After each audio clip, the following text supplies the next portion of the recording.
কানা করে ফেলছে, এটার পরার উপযুক্ত নেই। কি করছে? ওইটা তো আমারই ট্রাউজার, কাম তো সারা দিছে। নতুন ট্রাউজার জায়গা মতো। বিশাল সমস্যা, যদি কাপড় নাড়ি দেই, কাপড় শুকাতে দেই, তো দেখেন কি অবস্থা। এভাবে এখানে অনেকগুলো কাপড় চোপড় দেখতে পাচ্ছেন। আপনাদেরকে এখন মনে হবে যে পুরান কাপড় চোপড় বা ন্যাকড়া, আসলে কোনোটাই পুরান কাপড় না।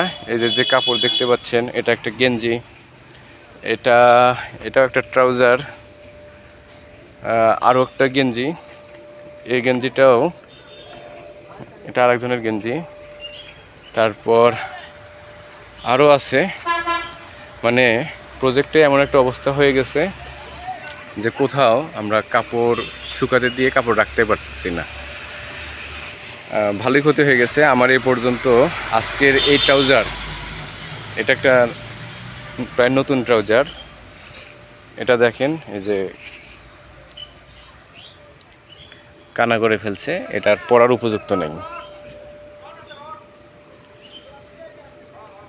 একজন বলল যে ভাই নিয়ে আসা জায়গা মতো কানা করছে, তো দেখতে পাচ্ছেন আসলে জায়গা মতোই কানা হয়ে গেছে,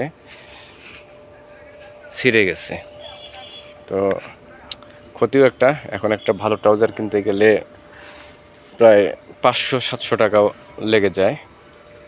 একটু মানে পরে যদি আরামদায়ক একটা ট্রাউজার পরতে যান, 700 টাকা 800 টাকা এটা লেগে যায়।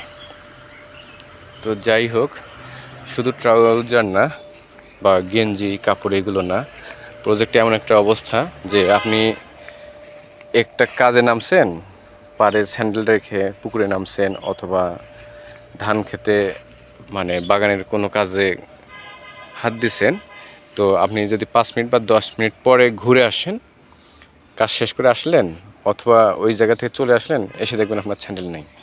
এই যে দেখতে পাচ্ছেন স্যান্ডেল আছে, স্যান্ডেল ফিতা নেই।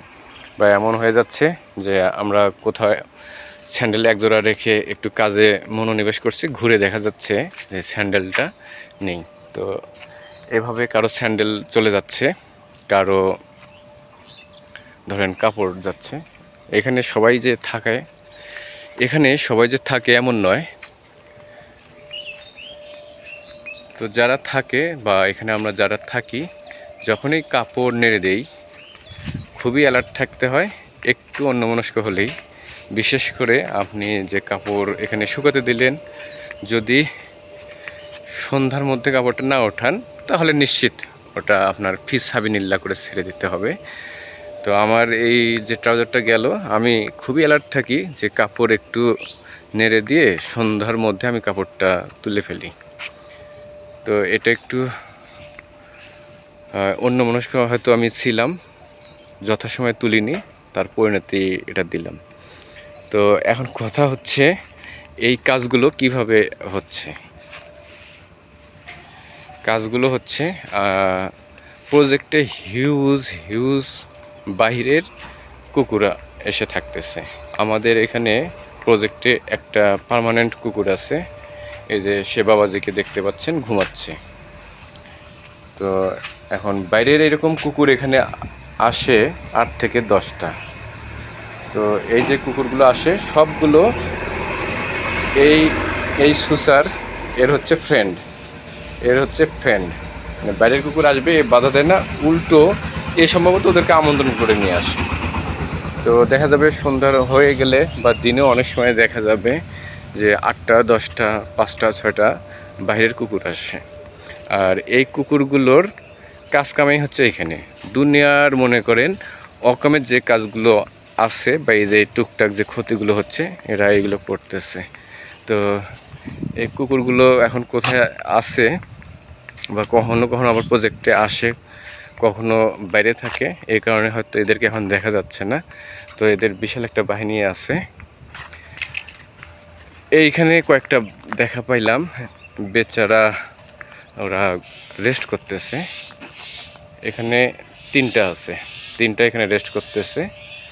তো শুধু এরা যে 3টা, আর আমাদের এই প্রজেক্টের একটা, এটা না, আরও অনেকগুলো আছে।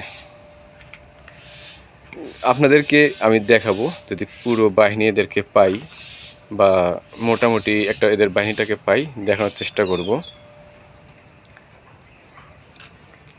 কিরে, তোরা বাইরে থেকে এখানে আসছিস ভালো কথা, আবার আমাদের যে কাপড় চোপড় স্যান্ডেল এগুলোর এই ক্ষতিগুলো করা যায়, এটা তো মানা যায়?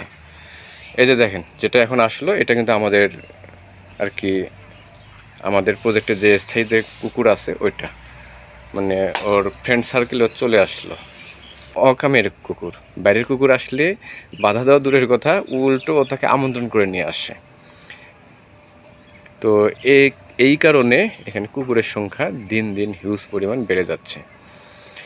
তো ক্ষতি হচ্ছে, তারপরেও আমার জিনিসটা খুব একটা অপছন্দ যে এমন নয়, বরঞ্চ আমি প্রাণী পশু পাখি এদেরকে আমি ভালোবাসি। আপনারা সবাই ভালো থাকবেন, সুস্থ থাকবেন, এই কামনা শেষ করছি। আল্লাহ হাফিজ, আসসালামু আলাইকুম।